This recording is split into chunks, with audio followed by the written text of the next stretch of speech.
കഴിഞ്ഞ 1-2 ആഴ്ചയായി എനിക്ക് ഒട്ടേറെ ഫോൺ കോളുകൾ വന്നുകൊണ്ടിരിക്കുന്നു. ഒരൊറ്റ ചോദ്യത്തിനാണ് അവർക്ക് ഉത്തരം അറിയേണ്ടത്. ആദ്യം കേട്ടപ്പോൾ ആ ചോദ്യം എന്നെയും അത്ഭുതപ്പെടുത്തി. പിന്നെ പതുക്കെ ഞാൻ ചിരിച്ചു തുടങ്ങി. ഇപ്പോൾ ആ ചോദ്യവും തുടർച്ചയായി അതിന് ഉത്തരം പറയേണ്ടി വരുന്ന സാഹചര്യവും ഞാൻ ആസ്വദിച്ചു തുടങ്ങിയിരിക്കുന്നു. ചോദ്യം ഇതാണ്: എൻ്റെ ആദരണീയനായ സുഹൃത്തും മലയാളത്തിൻ്റെ പ്രിയപ്പെട്ട കവിയും സാംസ്കാരിക പ്രവർത്തകനും പ്രഭാഷകനുമായ ആലങ്കോട് ലീലാകൃഷ്ണൻ ഇസ്ലാം മതം സ്വീകരിച്ചിരിക്കുന്നു എന്ന് സോഷ്യൽ മീഡിയയിൽ വ്യാപകമായി പ്രചരിക്കുന്നു. വിളിക്കുന്ന ആളുകൾക്ക് ഭൂരിപക്ഷം പേർക്കും അത് വിശ്വാസം വന്നു, ശരിയായിരിക്കാം എന്ന് അവർക്കും തോന്നി. അതുകൊണ്ട് ലീലാകൃഷ്ണനെ നേരിട്ട് വിളിച്ച് ചോദിക്കാൻ അവർക്കൊക്കെ മടി. അപ്പോൾ എന്നെ വിളിച്ച് ചോദിക്കുന്നു ആളുകൾ, ശരിയാണോ സാറേ? കാരണം അങ്ങനെ ഒരു വാർത്ത അവർക്ക് ചിലരെങ്കിലും കേൾക്കാൻ സന്തോഷത്തോടെ കൊതിക്കുന്നവരാണ്, ചിലരെങ്കിലും ആ വാർത്ത ഞെട്ടലോടെ കേൾക്കുന്നവരാണ്. ഞാൻ ഓർത്ത് നോക്കുമ്പോൾ ഞാൻ ഇന്നോളം നേരിട്ട ചോദ്യം ലീലാകൃഷ്ണനോട് നേരിട്ട് വിളിച്ച് ചോദിച്ചിട്ട് പോലുമില്ല. കാരണം എനിക്ക് ചോദിക്കേണ്ടി വന്നിട്ടില്ല. എനിക്ക് ഈ സൈബർ ഇടത്തിൻ്റെ, ഈ സൈബർ മേഖലയിലെ ഒരു കലാവിദ്യ കഴിഞ്ഞ കുറച്ച് കാലമായിട്ട് നന്നായിട്ട് അറിയാവുന്നതുകൊണ്ട് ഞാൻ അദ്ദേഹത്തോട് ചോദിക്കാൻ പോയില്ല. എനിക്കതിൻ്റെ സത്യാവസ്ഥ അറിയാം. സത്യാവസ്ഥ ഇതാണ്: ആലങ്കോട് ലീലാകൃഷ്ണൻ നടത്തിയ ചില പ്രസംഗങ്ങൾ, പലയിടത്തായി പല വേദികളിലായി അദ്ദേഹം നടത്തുന്ന പ്രഭാഷണങ്ങളിൽ ചിലത് ആരെയൊക്കെയോ പ്രകോപിപ്പിച്ചിരിക്കുന്നു. അതിൽ പ്രധാനപ്പെട്ട ഒരു കാര്യം ഇതാണ്. ഈ വാർത്തയോടൊപ്പം ഞാൻ പിന്നീട് സൈബർ സ്പേസിൽ പലയിടത്തും സോഷ്യൽ മീഡിയയിൽ കണ്ടു ആ വാർത്ത. ആലങ്കോടിൻ്റെ മനോഹരമായ പടം വെച്ചിട്ട് ആലങ്കോട് ലീലാകൃഷ്ണൻ ഇസ്ലാം മതം സ്വീകരിച്ചു എന്ന ക്യാപ്ഷൻ കൊടുത്തിട്ട് അതിൻ്റെ താഴെ കൊടുക്കുന്ന കുറച്ച് വാക്യങ്ങളുണ്ട്. അതിലൊന്ന്, അദ്ദേഹം ഈ ഗുരുവായൂർ ദേവസ്വത്തിൻ്റെ കമ്മിറ്റിയിലോ ഒക്കെ ഇരുന്നുകൊണ്ട് അദ്ദേഹം ഹിന്ദു മതത്തെ വിമർശിക്കുന്നു, പ്രത്യേകിച്ച് ഹിന്ദു സംസ്കാരത്തെ. അതിൽ അദ്ദേഹം ഭഗവത്ഗീത ഒരു പരാജയമാണെന്ന് എവിടെയോ പറഞ്ഞിരിക്കുന്നു. എവിടെയാണ് പറഞ്ഞതെന്ന് എനിക്കും കൃത്യമായിട്ട് അറിയില്ല കേട്ടോ, ഞാനത് അന്വേഷിച്ച് പോയിട്ടുമില്ല. പക്ഷേ ഇദ്ദേഹം ഇസ്ലാം മതം സ്വീകരിച്ചു എന്ന് പ്രചരിപ്പിക്കുന്നവർ കൊടുത്തിരിക്കുന്ന വിശദാംശങ്ങളിൽ ഈ വാക്യമുണ്ട്: ദേവസ്വം ബോർഡിൻ്റെ ആനുകൂല്യങ്ങളൊക്കെ പറ്റിക്കൊണ്ട് തന്നെ വേണം ഹിന്ദു മതത്തെയും ആ സംസ്കാരത്തെയും ആക്ഷേപിക്കാൻ. ഒന്ന്, ഭഗവത്ഗീത പരാജയമാണ്. 2, രാമനും കൃഷ്ണനും ഒക്കെ വെറും കഥാപാത്രങ്ങളാണ്. അത് എവിടെ പ്രസംഗിച്ചതാ? അത് വേറെ യോഗങ്ങളിൽ പ്രസംഗിച്ചതാവാം. എന്തായാലും ഒടുവിലത്തെ ഒരു വാക്യം മുഴുവൻ എനിക്ക് തോന്നുന്നു ഇസ്ലാമിക യോഗങ്ങളിൽ, മുസ്ലിം സംഘടനകളുടെ യോഗങ്ങളിൽ ഏറ്റവും ഒടുവിൽ ഞാൻ കേട്ടത്, അതിൻ്റെ ചില ഭാഗങ്ങളെങ്കിലും ഞാൻ കേട്ടത് കൊണ്ടോട്ടിയിൽ കരിപ്പൂരിൽ നടന്ന മുജാഹിദ് സമ്മേളനത്തിലെ പ്രസംഗമാണ്. അവിടെ അദ്ദേഹം പറയുന്നുണ്ട്, പണ്ട് കാലത്ത് ഖുർആൻ ആർക്കും തൊടാൻ പാടില്ല, മുസ്ലിങ്ങളുടെ വേദഗ്രന്ഥമായ വിശുദ്ധ ഖുർആൻ ആർക്കും തൊടാൻ പാടില്ല എന്നൊരു വിശ്വാസം ഉണ്ടായിരുന്നു.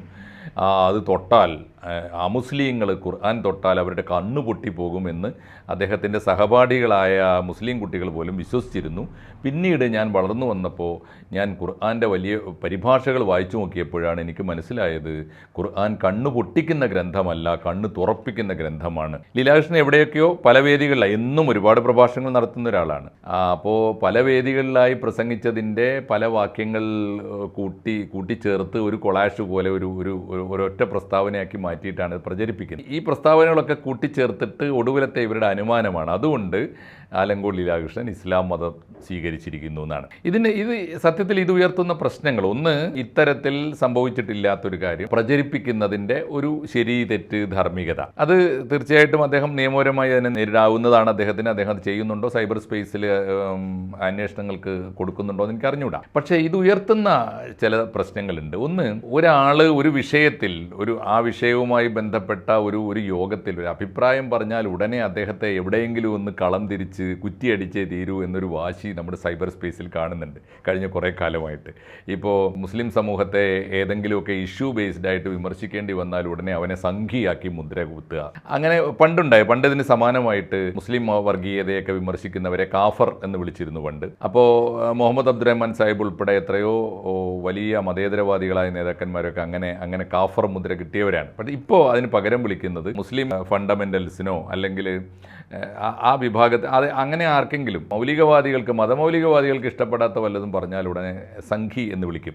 അങ്ങനെ മുദ്ര കുത്തപ്പെടുന്ന ഒരു രീതി പൊതുവേ ഉണ്ട്. ഇതിപ്പോൾ മുദ്രയുടെ ഒരു അളവും കടന്നിട്ട് അയാളെ മതം തന്നെ മാറ്റിയേ അടങ്ങൂ എന്ന മട്ടിലേക്കുള്ള പ്രചാരണം നടക്കുകയാണ്. ഒന്ന്, ആശയപരമായ അഭിപ്രായങ്ങളും നിലപാടുകളുമായി കാണുന്നതിന് പകരം അദ്ദേഹത്തെ എവിടെയെങ്കിലും ഒന്ന് കളം തിരിച്ചേ പറ്റൂ. അങ്ങനെ കളത്തിൽ നിൽക്കാതെ ആർക്കും അഭിപ്രായം പറയാനാവില്ല എന്ന രീതിയിലേക്കുള്ള ഒരു രീതി വന്നു ചേർന്നുണ്ട്. നമ്മുടെ സംവാദരംഗത്ത്, നമ്മുടെ പൊതുവേദികളിൽ, നമ്മുടെ ആശയപ്രചരണ മണ്ഡലങ്ങളിൽ വന്നുകൊണ്ടിരിക്കുന്നുണ്ട്. ഒന്ന്.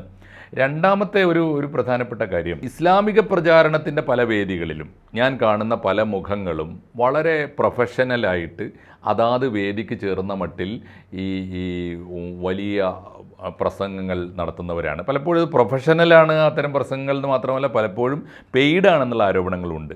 ഇസ്ലാമിൻ്റെ വേദിയിൽ വലിയ വില കൊടുത്ത് കൊണ്ടുവന്ന് ഇത്തരം പ്രഭാഷണങ്ങൾ നടത്തുന്നുണ്ട്. മിക്കപ്പോഴും അത് അമുസ്ലിങ്ങൾക്കാണ് അത്തരം പ്രസംഗങ്ങൾ നടത്താനുള്ള മാർക്കറ്റ് എന്ന് മാത്രമല്ല, ഇത്തരക്കാരെ ഞാൻ പലപ്പോഴും ശ്രദ്ധിച്ചു നോക്കുമ്പോൾ രണ്ട് കാര്യങ്ങൾ. അവർ പറയുന്ന വസ്തുതകൾ പലതും സൂക്ഷ്മമായി പരിശോധിക്കുമ്പോൾ പലതും വസ്തുതകളല്ല. ഇസ്ലാമിനെ വാഴ്ത്താൻ വേണ്ടി പറഞ്ഞുകൊണ്ടിരിക്കുന്ന കാര്യങ്ങളാണ്. ഞാൻ പേരുകളൊന്നും തൽക്കാലം പറയുന്നില്ല, പറയാൻ പേടിയുണ്ടായിട്ടല്ല, പറയാൻ മടിയുണ്ടായിട്ടാണ്. അതുകൊണ്ടാണ് അവർ ജീവിച്ചു പോയിക്കോട്ടെ എന്ന് വെച്ചിട്ടാണ്. രണ്ടാമത്തെ കാര്യം, ഇവർ ഈ വേദികളിൽ നിന്ന് ഇതേ കാര്യം, ഇത് പറയുന്ന കാര്യങ്ങൾ തന്നെ മറ്റൊരു വേദിയിൽ, മറ്റൊരു സമുദായത്തിൻ്റെ വേദിയിൽ അവർക്ക് അനുകൂലമായിട്ട് ഏതാണ്ട് ഇതിന് സമാനമായ ഡാറ്റയൊക്കെ സംഘടിപ്പിച്ച് പറയുന്നു എന്നുള്ളതാണ് രണ്ടാമത്തെ ഒരു കാര്യം. മൂന്ന്, അവരുടെ സ്വന്തം മതവും വിശ്വാസവും ആചാരങ്ങളും അതിൻ്റെ കെട്ടുപാടുകളും ഒന്നും വിട്ടുപോയവരുമല്ല. അതിനകത്ത് ആഞ്ഞ് മുങ്ങി നീന്തുന്നവരാണ്. അപ്പുറത്ത് പ്രൊഫഷണലായിട്ട് ഒരു ജോലി പോലെ, അവനവൻ്റെ ഒരു കരിയർ പോലെ, കരിയറിസം ആയി ഏറ്റെടുത്തിട്ട് ഈ പ്രഭാഷണ വേദികളിൽ പോയിട്ട് ഓരോരോ വേദിക്കനുസരിച്ച് അവർ കൊടുക്കുന്ന പണത്തിനുമൊക്കെ അനുസരിച്ച് അഭിപ്രായം പറയുന്നത്. അപ്പോഴും ആളുകൾ ഇങ്ങനെ ധരിക്കും, ഓരോരുത്തരും ക്രിസ്തീയ സഭകളുടെ വേദിയിൽ ചെന്നിട്ട് ഒരു ഹിന്ദു സന്യാസി പ്രസംഗിച്ചാൽ നാളെ അയാൾ സഭയിൽ ചേർന്ന് മാമോദീസ മുങ്ങിയിരിക്കുന്നു ഒക്കെ എന്ന് പ്രചരിപ്പിക്കാൻ തുടങ്ങിയാൽ എങ്ങനെ ഇരിക്കും? അറിയപ്പെടുന്ന കത്തോലിക്ക ക്രിസ്ത്യാനിയായ ഒരാൾ, കത്തോലിക്ക ക്രിസ്ത്യാനികളുടെ എല്ലാ വഴക്കങ്ങളും ശീലിച്ച ഒരാൾ, എല്ലാ ജീവിതക്രമങ്ങളും പാലിക്കുന്ന ഒരാൾ സൗകര്യം പോലെ ഇസ്ലാമിക വേദികളിൽ പോയിട്ട്, ഹിന്ദുമത വേദികളിൽ പോയിട്ട് അവർക്കൊക്കെ വേണ്ടി സംസാരിക്കുമ്പോൾ അവരൊക്കെ ഹിന്ദു മതത്തിൽ ചേർന്നു, ഇസ്ലാം മതത്തിൽ ചേർന്നു എന്നൊക്കെ പ്രചരിപ്പിക്കുന്നതിൽ എന്തർത്ഥമുണ്ട്? അതുകൊണ്ട് ഇത്തരം ഈ പ്രൊഫഷണൽ പ്രഭാഷകന്മാരുടെ ഒരു രീതിയുണ്ട്, വേദിക്കനുസരിച്ചും നിലപാടുകൾ എടുക്കുന്ന വേദി. അതൊന്നും ദയവായി തെറ്റിദ്ധരിക്കരുത്.